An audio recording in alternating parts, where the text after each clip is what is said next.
Hello students, welcome to all of you in your channel private guideline. Friends, आज का video बहुत ही interesting होने वाला है क्योंकि आज मैं आपको रीजनिंग नहीं बल्कि साइंस पढ़ाने वाला हूं और वो भी बिल्कुल बेसिक से। तो आइए स्टार्ट करते हैं छोटे से इंट्रोडक्शन के साथ।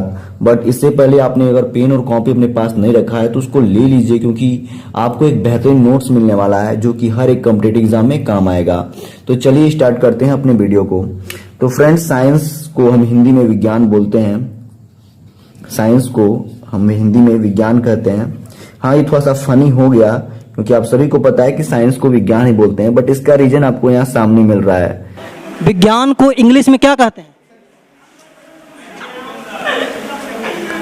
छोटू, क्या बोलते हैं विज्ञान को इंग्लिश में? BILG आए विज्ञान। काश के बोलिए ना सुनाई हमें। अरे विज्ञान के BILG।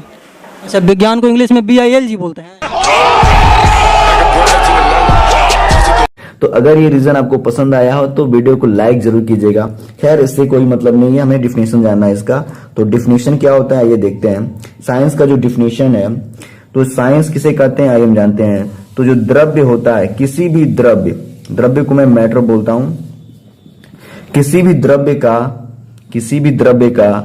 सुव्यवस्थित किसी भी द्रव्य का सुव्यवस्थित, सुसंगठित और क्रमबद्ध अध्ययन, किसी भी द्रव्य का सुव्यवस्थित, सुसंगठित और क्रमबद्ध जो अध्ययन होता है वही साइंस होता है, क्रमबद्ध अध्ययन। तो यहां से क्लियर हो गया साइंस का डिफिनेशन। किसी भी द्रव्य का सुव्यवस्थित, सुसंगठित और क्रमबद्ध अध्ययन ही क्या कहलाता है? साइंस कहलाता है या विज्ञान कहलाता है, साइंस कहलाता है। क्लियर है? अब यहाँ पे एक हमने नया वर्ड यूज किया है, द्रव्य।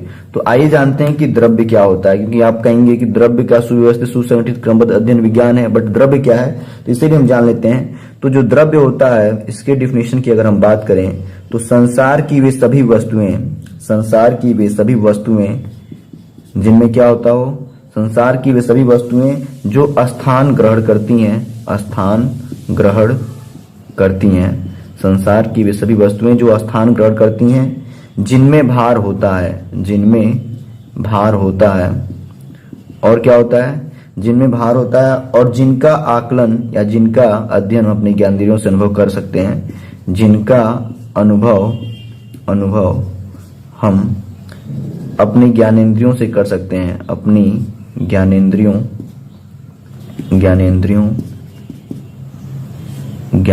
से कर सकते हैं, उसे क्या कहते हैं दोस्तों? उन सभी वस्तुओं को हम क्या बोलते हैं? द्रव्य बोलते हैं। उसे द्रव्य कहते हैं, मैटर कहते हैं। तो यहाँ पे हमने दो डिफिनेशन दिया है, एक साइंस का। तो साइंस क्या होता है? किसी द्रव्य का सुव्यवस्थित, सुसंगठित, क्रमबद्ध अध्ययन साइंस कहलाता है। और द्रव्य क्या होता है? संसार की वे सभी वस्तुएं जो स्थान ग्रहण करती हैं, जिनमें भार होता है और जिनका अनुभव हम अपनी ज्ञानेंद्रियों से कर सकते हैं, उसे हम क्या कहते हैं? द्रव्य कहते हैं। अब हम बात करेंगे कि द्रव्य की कौन कौन सी अवस्थाएं होती हैं। ठीक है, इसको नोट कीजिए, फिर आगे बढ़ते हैं। तो अगला जो हमारा टॉपिक है वो है द्रव्य की अवस्थाएं। द्रव्य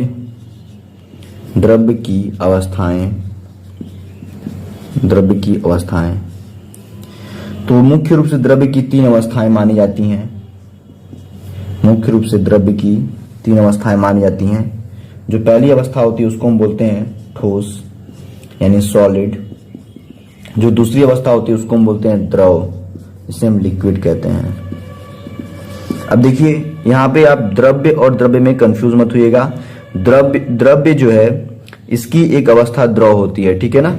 ये द्रव हो गया और ये हो गया आपका थर्ड अवस्था, गैस।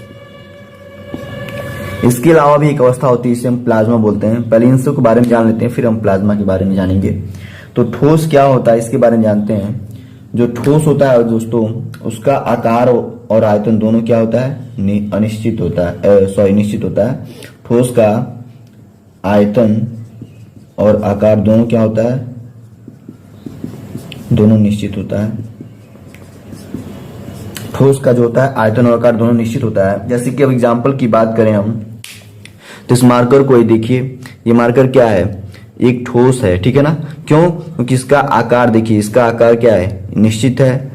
जब तक इस पर कोई हम बाह्य बल नहीं लगाएंगे तब तक इसका शेप जो है, इसका जो आकार रहेगा वो ऐसे ही बना रहेगा। और इसकी बात करें इसके आयतन की, तो इसमें अगर 1 ml आपका इंक पड़ रहा है तो हमेशा इसमें 1 ml ही पड़ेगा, उससे अधिक अगर आप इसमें डालेंगे तो बाहर ओवरफ्लो हो जाएगा। यानी इसका आयतन भी फिक्स है और आकार भी फिक्स है, ठीक है ना। यानी ठोस का आयतन और आकार दोनों निश्चित होता है। अब बात करें द्रव की, तो द्रव का जो आयतन होता है वो तो फिक्स होता है, बट आकार जो होता है वो क्या होता है, अनिश्चित होता है। द्रव का आयतन जो होता है वो निश्चित होता है, निश्चित, और आकार जो होता है क्या होता है, अनिश्चित होता है। आकार अनिश्चित होता है। अब इसको समझने के लिए आप एक बॉटल ले सकते हैं, जैसे कि यहाँ मेरे पास ये बॉटल है। अब इस बॉटल का अगर वॉल्यूम, अगर आयतन 1 लीटर, अगर इसमें 1 लीटर पानी आ रहा है तो उस 1 लीटर पानी को हम किसी भी पॉट में डालें, किसी अदर पॉट में, किसी अन्य कंटेनर में, तो हमेशा वो जो पानी होगा, जो वाटर होगा, वो 1 लीटर ही उसमें रहेगा। लेकिन जिस कंटेनर में हम डालेंगे उसी का वो शेप क्या करेगा, ले लेगा।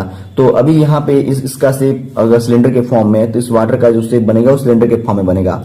लेकिन जो उसकी क्वांटिटी है, जो उसकी मात्रा है, जो आयतन है, वो क्या होगा, आपका सेम रहेगा। यानी हम ये कह सकते हैं कि अगर हम किसी कंटेनर में किसी लिक्विड को डालते हैं, किसी वाटर को डालते हैं, तो उसी का आकार ग्रहण कर लेता है। इस तरीके से उसका आकार अनिश्चित हुआ। और आयतन, चूंकि 1 लीटर पानी अगर हम डाल रहे हैं तो 1 लीटर ही होगा, कि कहीं भी मेजर करेंगे तो, किसी भी पॉट में डालेंगे तो, यानी आयतन क्या हुआ, निश्चित हुआ। तो द्रव का आयतन और आकार दोनों क्या हुआ, आयतन क्या हुआ, निश्चित हुआ, और आकार क्या हुआ, अनिश्चित हुआ। अब हम बात करते हैं गैस के लिए। तो दोस्तों जो गैस होता है उसका आयतन और आकार दोनों क्या होता है, अनिश्चित होता है। इसका आयतन भी क्या होता है, अनिश्चित होता है, और आकार भी क्या होता है, अनिश्चित होता है। दोनों क्या होता है, अनिश्चित होता है। गैस का आयतन और आकार दोनों अनिश्चित होता है। और बात करें इसके एग्जाम्पल की, तो आप गैस को किसी भी कंटेनर में आप डालेंगे वो उसी का आयतन और उसी का आकार दोनों ग्रहण कर लेता है। जैसे ये द्रव क्या होता है, किसी कंटेनर में डालने पे आयतन तो इसका फिक्स रहता है, जितना उसका क्वांटिटी होता है उतना ही रहता है, बट आकार उसका बदल जाता है। लेकिन गैस के केस में क्या होता है, आप जिस कंटेनर में डालेंगे उसी का आकार भी ग्रहण करेगा, और उस कंटेनर का जितना वॉल्यूम होगा, जितना आयतन होगा, वही वो ग्रहण कर लेगा। इस तरीके से गैस का आकार और आयतन दोनों क्या हुआ, अनिश्चित हुआ, ठीक है। चलिए अब हम जानते हैं द्रव की चौथी अवस्था के बारे में, जो कि आपका प्लाज्मा है। तो आइए जानते हैं प्लाज्मा क्या होता है। द्रव की जो चौथी अवस्था होती है, चौथी अवस्था क्या होती है, द्रव की जो चौथी अवस्था होती है दोस्तों, वो होती है प्लाज्मा। तो इसमें क्या होता है, प्लाज्मा जो है आपका, ये सेमी सॉलिड होता है या सेमी लिक्विड कह सकते हैं, सेमी सॉलिड कह सकते हैं या सेमी लिक्विड कह सकते हैं। तो इस प्लाज्मा में कौन से आते हैं, जैसे कि हम एग्जांपल की बात करें तो ये होता है मक्खन। मक्खन क्या होता है, न ही ये लिक्विड होता है, न ही ये सॉलिड होता है, यानी ये क्या होता है, सेमी सॉलिड या सेमी लिक्विड होता है। दूसरा एग्जांपल बात करें तो दही, और शहद की भी बात कर सकते हैं, शहद, और आपका क्रीम, ये सभी क्या है आपका, ये प्लाज्मा है। क्योंकि ये न सॉलिड होता है न ही लिक्विड होता है, तो ये सभी आपके एग्जांपल्स हो गए प्लाज्मा के। इस तरीके से द्रव के 4 अवस्थाएं बताई गई हैं, ठोस, द्रव, गैस और प्लाज्मा। चलिए अब बात करते हैं कि विज्ञान को हम कितने ब्रांच में डिवाइड कर सकते हैं, ठीक है। इसको लिख लीजिए, फिर मिटाते हैं इसको। फ्रेंड्स, हमने साइंस का डिफिनेशन पढ़ लिया है। अब हम जानते हैं कि साइंस को हम कैसे डिवाइड कर सकते हैं, कितने पार्ट्स में डिवाइड कर सकते हैं। तो यहाँ पे जो भी हम पढ़ाई कर रहे हैं वो एक कंपटीशन एग्जाम के लिए पढ़ रहे हैं, और इसके अकॉर्डिंग हम साइंस को यहाँ पे 2 पार्ट्स में डिवाइड कर रहे हैं। तो साइंस को हम, विज्ञान को 2 पार्ट्स में डिवाइड करते हैं। एक होता है आपका बायोलॉजिकल साइंस, बायोलॉजिकल साइंस, और इसे हम जीव विज्ञान बोलते हैं। इससे बायोलॉजी भी आप कह सकते हैं, जीव विज्ञान। और जो दूसरा होता है वो होता है आपका फिजिकल साइंस, फिजिकल साइंस, जिसे हम भौतिकी विज्ञान बोलते हैं, भौतिकी विज्ञान। और फिर इस बायोलॉजिकल साइंस को, इसे हम कई जगह लाइफ साइंस भी बोलते हैं, लाइफ साइंस, ठीक है। अब इस बायोलॉजिकल साइंस या लाइफ साइंस को हम 2 पार्ट्स में डिवाइड करते हैं। एक होता है आपका जूलॉजी, जूलॉजी, और दूसरा होता है आपका बॉटनी। जूलॉजी को हम जंतु विज्ञान बोलते हैं, जंतु विज्ञान, और बॉटनी को हम वनस्पति विज्ञान बोलते हैं, वनस्पति विज्ञान। ऐसे ही फिजिकल साइंस को भी हम दो पार्ट्स में डिवाइड करते हैं, एक होता है आपका फिजिक्स, और दूसरा जो होता है वो होता है केमिस्ट्री। इसे हम बोलते हैं भौतिक विज्ञान, और इसे हम बोलते हैं रसायन विज्ञान। ठीक है। अब हम बात करें कंपटीशन के पॉइंट ऑफ व्यू से, तो जो सबसे इंपॉर्टेंट है वो आपका ये बायोलॉजिकल साइंस है। इससे आपके मैक्सिमम क्वेश्चंस पूछे जाते हैं। क्वेश्चन तो आपके इससे भी पूछे जाते हैं, बट मैक्सिमम क्वेश्चंस किससे आते हैं? आपके बायोलॉजिकल साइंस से। तो इस वीडियो में हम बायोलॉजिकल साइंस के बारे में पढ़ेंगे, फिर उसके बाद फिजिकल साइंस यानी फिजिक्स केमिस्ट्री के बारे में पढ़ेंगे। तो आइए स्टार्ट करते हैं। बायोलॉजी के बारे में डेफिनेशन क्या होगा और उससे रिलेटेड क्वेश्चंस किस तरीके के एग्जाम में आते हैं। तो अब हमको पढ़ना है बायोलॉजी यानी जीव विज्ञान, बायोलॉजी यानी जीव विज्ञान। तो आइए इसके डिफिनेशन को देखते हैं कि बायोलॉजी हम किसे कहते हैं, जीव विज्ञान किसे कहते हैं। तो इसके अंतर्गत दोस्तों, इसके अंतर्गत संसार के सभी सजीव और मृतक जीवों का अध्ययन करते हैं। इसके अंतर्गत हम संसार के सभी सजीव और मृतक जीवों का अध्ययन करते हैं, जीवों का अध्ययन करते हैं। तो बायोलॉजी के अंतर्गत क्या पढ़ते हैं हम? बायोलॉजी के अंतर्गत संसार के सभी सजीव तथा मृतक जीवों का अध्ययन करते हैं। क्लियर है? आप डेफिनेशन को अच्छे से लिखिएगा, मैं जो बोल रहा हूं उसी को आप लिख सकते हैं। बायोलॉजी के अंतर्गत क्या करते हैं? तो इसके अंतर्गत संसार के सभी सजीव तथा मृतक जीवों का अध्ययन करते हैं। अब इसके बात करें जीव विज्ञान के जनक की यानी बायोलॉजी के जनक की, तो जो जीव विज्ञान के जनक हैं वो हैं आपके अरस्तु। जीव विज्ञान के जनक अरस्तु को माना जाता है। जीव विज्ञान के जनक अरस्तु को माना जाता है। जीव विज्ञान का जनक जो है वो अरस्तु को माना जाता है। और अरस्तु जो है कहाँ के हैं रहने वाले? अरस्तु को माना जाता है। अरस्तु जो है आपके यूनान देश के एक दार्शनिक थे, यानी यूनान देश के रहने वाले हैं।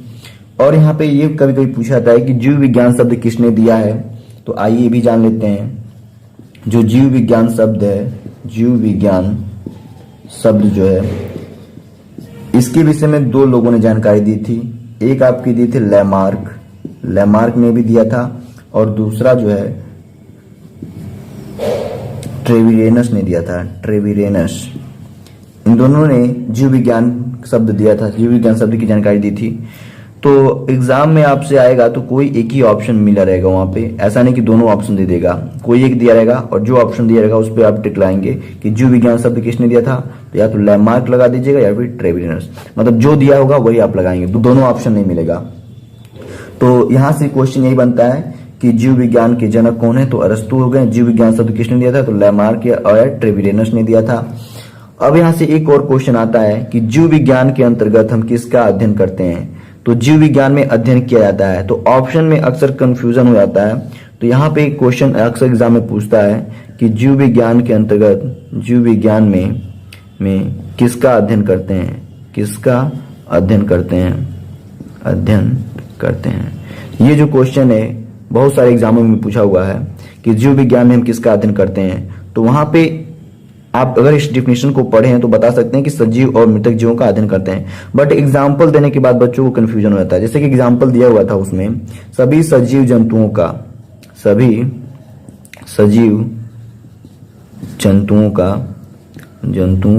का जो दूसरा एग्जाम्पल दिया गया, जो ऑप्शन दिया गया था वो है सभी मृतक जंतुओं का, और तीसरा जो ऑप्शन था वो है सभी सजीव तथा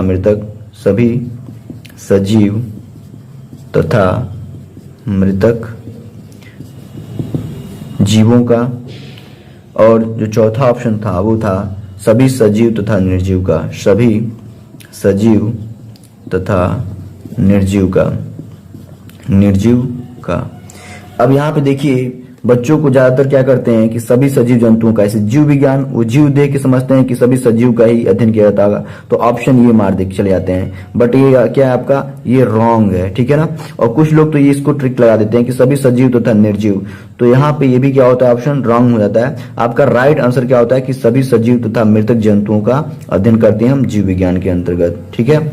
यहाँ पे मृतक और निर्जीव में बहुत डिफरेंस है, ठीक है। इसको समझ लीजिए आप कि जो चीज सजीव हो के मर जाता है उसे हम मृतक बोलते हैं। जैसे कि अगर कोई पेड़ है वो काट दिया गया तो उसका जो अवशेष हो वो मृतक कहा जाएगा। तो सभी सजीव तथा मृतक का अध्ययन किसमें करते हैं, जीव विज्ञान में। लेकिन जो निर्जीव है ना, वो उसके अंदर कभी प्राण था ही नहीं, उसके अंदर कभी जीव था ही नहीं। देखिए कि जैसे ये मार्कर है तो इसे निर्जीव कहेंगे। लेकिन अगर कोई लकड़ी का टुकड़ा है तो उसे हम मृतक कह सकते हैं। तो आपको ये क्लियर हो गया होगा कि जीव विज्ञान के अंतर्गत हम किसका अध्ययन करते हैं, सजीव तथा मृतकों का, और जीव विज्ञान का जनक और जीव विज्ञान शब्द किसने दिया था, ये सब क्लियर हो गया होगा, जिससे आप एग्जाम में क्वेश्चन आते हैं। अब हम बात करते हैं जीव विज्ञान को कितने पार्ट्स में डिवाइड करते हैं और एक पार्ट का अध्ययन हम करते हैं।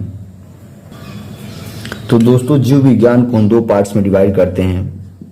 बायोलॉजी, इसको हम 2 पार्ट्स में, जीव विज्ञान इसको हम 2 पार्ट्स में डिवाइड करते हैं। एक पार्ट जो है आपका उसे हम बोलते हैं जूलॉजी यानी जंतु विज्ञान, और जो दूसरा पार्ट होता है आपका वो होता है बॉटनी, वनस्पति विज्ञान,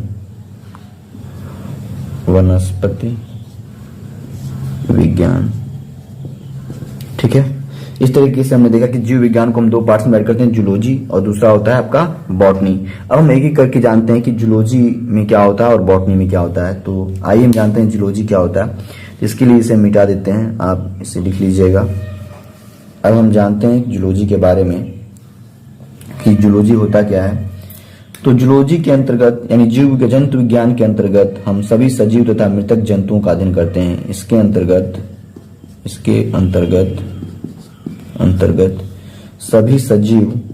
सभी सजीव, देखिए पॉइंट वाइज हम लिखवा रहे हैं, आप एक पॉइंट करके लिख सकते हैं। इसके अंतर्गत सभी सजीव तथा मृतक जंतुओं का अध्ययन करते हैं। बायोलॉजी के अंतर्गत जीव विज्ञान के अंतर्गत सभी सजीव तथा मृतक जीवों का अध्ययन करते हैं। लेकिन जंतु विज्ञान जूलॉजी के अंतर्गत सभी सजीव तथा मृतक जंतुओं का, ये वर्ड इसको डिफरेंट कर रहा है, ठीक है ना, जंतुओं का अध्ययन करते हैं। अगला जो हमारा पॉइंट है इससे रिलेटेड, इसके जनक यानी जंतु विज्ञान के जनक कौन है, इसके भी जनक आपके अरस्तु ही हैं। तो इसके जो जनक हैं वो कौन है, जनक जो है वो अरस्तु हैं। तो जंतु विज्ञान के जनक जो है वो अरस्तु हैं। और इसके एग्जाम्पल्स की बात करें तो एग्जाम्पल्स में आते हैं इसके amoeba, paramecium, amoeba, paramecium, Euglena और प्लाज्मोडियम। बहुत सारे एग्जाम्पल हैं, प्लाज्मोडियम। एक और है लिस्मानिया, ये सभी क्या है, ये एग्जाम्पल्स हैं जूलॉजी के। अभी और भी एग्जाम्पल हैं, उनको भी हम देख लेते हैं। और हम एग्जाम्पल दे सकते हैं स्पंज, इसके अंतर्गत स्पंज, हाइड्रा, फीताकृमि, एस्केरिस, केंचुआ, मतलब जितना जंतुओं का आप नाम जानते हैं सब लिख दीजिए। केंचुआ, काकरोच, घोघा। और भी इसके एग्जाम्पल्स हैं, मछली, ये सब क्या है, ये सब जंतु ही तो हैं। मछली, मेढक, सर्प, पक्षी, सभी पक्षी क्या हैं, जंतु हैं। स्तनधारी में मानव भी आ जाता है, स्तनधारी। अब देखिए इतना एग्जाम्पल लिखने का रीजन है क्योंकि एग्जाम में इससे रिलेटेड क्वेश्चंस भी पूछे जाते हैं। तो किस तरह के क्वेश्चंस बनते हैं, जैसे कि यहाँ पे एग्जाम्पल्स हमने यहाँ पे दिया है, अमीबा, पैरामीशियम, यूग्लिना, प्लाज्मोडियम और लिस्मानिया। तो ये सभी जो है ना एक कोशिकीय जंतु हैं। ये सभी क्या है? ये सभी आपके क्या है? एक कोशिकीय जंतु हैं। एक कोशिकीय, ये सभी एक कोशिकीय हैं, जिसे यूनिसेल्युलर बोल सकते हैं। ठीक है ना? ये सभी क्या है? एक कोशिकीय। तो आपसे एग्जाम में पूछा सकता है कि निम्न में से कौन एक कोशिकीय जंतु है? तो आप बता देंगे ऑप्शन में, इसमें से जो भी रहेगा वो क्या हो जाएगा? एक कोशिकीय जंतु का उस पर ऑप्शन लगा देंगे, आप टिक लगा देंगे, ये सही हो जाएगा। अब इसकी बात करें, स्पंज, हाइड्रा, फुताकृमि, मछली, मेढक, सर्प, पक्षी, स्तनधारी का, तो ये बहुकोशिकीय जंतु हैं। क्या है? बहुकोशिकीय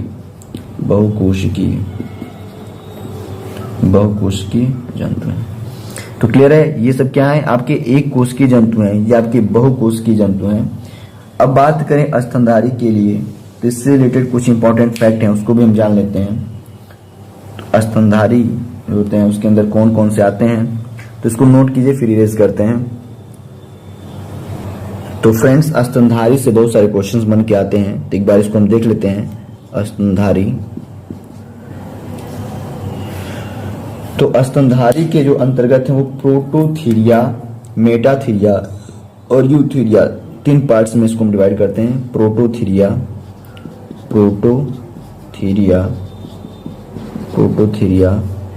एक पार्ट है इसका मेटाथीरिया, और तीसरा जो पार्ट है यूथीरिया। इस तरीके से स्तनधारी के 3 पार्ट्स होते हैं, प्रोटोथीरिया, मेटाथीरिया और यूथीरिया। अब प्रोटोथीरिया में कौन आता है? तो इसके एग्जांपल्स की बात करें तो होता है एकिडना जो है वो एक प्रोटोथीरिया है। मतलब इसके अंतर्गत जो होते हैं वो अंडे देने वाले होते हैं स्तनधारी। जो स्तनधारी अंडे देते हैं उन्हें क्या बोलते हैं? प्रोटोथीरिया बोलते हैं। तो इसके अंतर्गत मतलब अंडे देने वाले क्या होते हैं? अंडे देने वाले स्तनधारी क्या बोलते हैं? प्रोटोथीरिया। मेटाथीरिया किसे कहते हैं? तो जो अर्ध विकसित बच्चों को जन्म देते हैं उन्हें हम मेटाथीरिया बोलते हैं। जैसे कि कंगारू, आपको पता है कि कंगारू जो है अर्ध विकसित बच्चे को जन्म देता है, इसको मेटाथीरिया के अंतर्गत रखते हैं। अर्ध विकसित बच्चे को जो जन्म देता है उसे हम क्या बोलते हैं? मेटाथीरिया। और यूथीरिया के अंतर्गत आपके मनुष्य आते हैं, मनुष्य जो पूर्ण विकसित बच्चे को जन्म देते हैं, और अदर भी जानवर जो पूर्ण विकसित बच्चे को जन्म देते हैं वो किसके अंतर्गत आते हैं? यूथीरिया के अंतर्गत आते हैं। पूर्ण विकसित बच्चे को जन्म देते हैं। तो यहां से पूछा सकता है आपसे कि यूथीरिया पूर्ण विकसित बच्चे को जन्म देते हैं, उनको हम कहाँ रखते हैं? यूथीरिया में। जो अर्ध विकसित बच्चे को जन्म देते हैं उनको मेटाथीरिया में रखते हैं, और जो अंडे देने वाले स्तनधारी हैं उन्हें हम क्या बोलते हैं? प्रोटोथीरिया के अंतर्गत रखते हैं। ये सभी क्या है? आपके कशेरुकीय जंतु हैं। ये देखिए, सभी क्या है? आपके कशेरुकीय जंतु। ये सभी जो है आपके, ये सभी क्या है? आपके कशेरुकीय जंतु हैं, जिन्हें हम कॉर्डेट्स भी बोलते हैं। कशेरुकीय जंतु, यहाँ पे हम लिख देते हैं कशेरुकीय जंतु, ये सभी जो है आपके कशेरुकीय जंतु हैं, जिन्हें हम कॉर्डेट्स बोलते हैं। कॉर्डेट्स, तो याद रहेगा ये सभी क्या है? आपके कशेरुकीय जंतु हैं। चलिए अब बात करते हैं, ये हो गया जंतु विज्ञान यानी जूलॉजी से रिलेटेड इंपॉर्टेंट फैक्ट। अब हम बात करते हैं बॉटनी यानी वनस्पति विज्ञान से रिलेटेड इंपॉर्टेंट पॉइंट्स, जो कि आपके एग्जाम में पूछे जाएंगे। इसको लिख लीजिए, फिर इसको मिलाते हैं। तो फ्रेंड्स, जो अगला हमारा वो पॉइंट है वो है आपका बॉटनी यानी वनस्पति विज्ञान। तो आइए जानते हैं बॉटनी से रिलेटेड इंपॉर्टेंट पॉइंट्स क्या क्या हैं। तो सबसे पहले हम जानते हैं कि बॉटनी के अंतर्गत हम किसका अध्ययन करते हैं। तो इसमें जो पहला पॉइंट्स होगा आपका वो क्या होगा? इसके अंतर्गत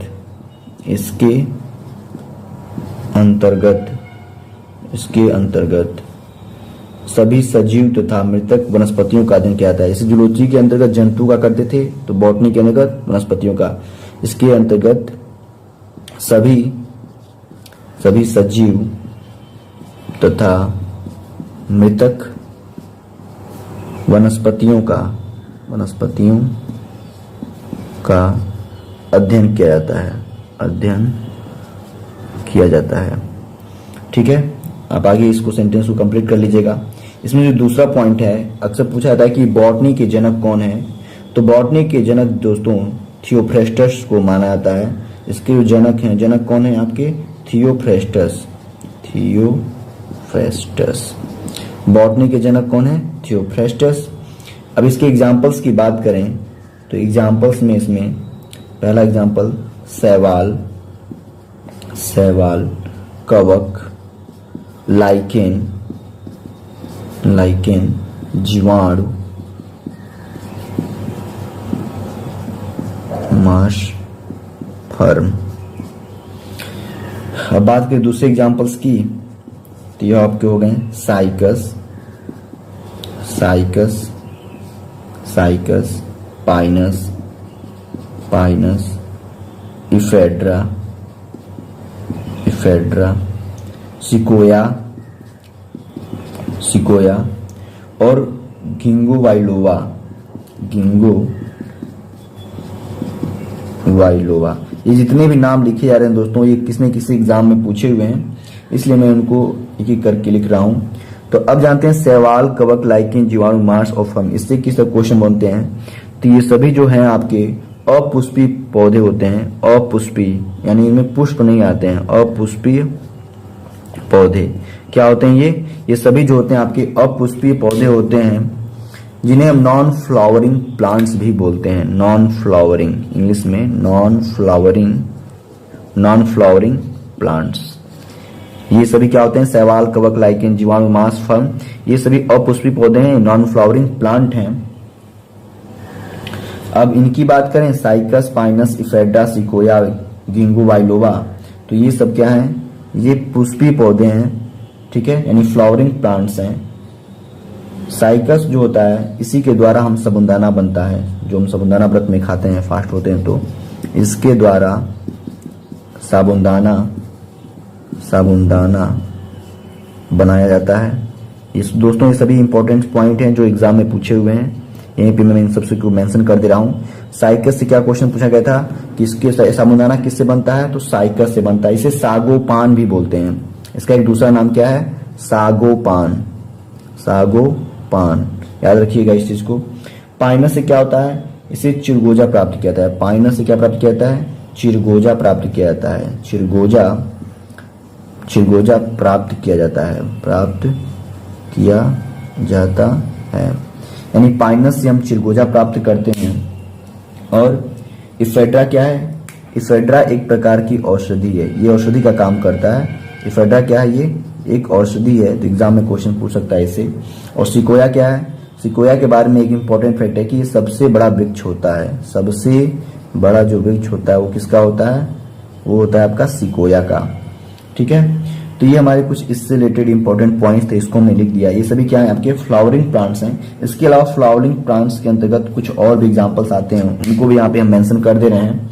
जैसे कि गेहूं, गेहूं, धान, मक्का, मक्का, गन्ना, अरहर, अरहर और चना, कटहल, ये सभी क्या है? ये भी आपके वनस्पति हैं, ठीक है।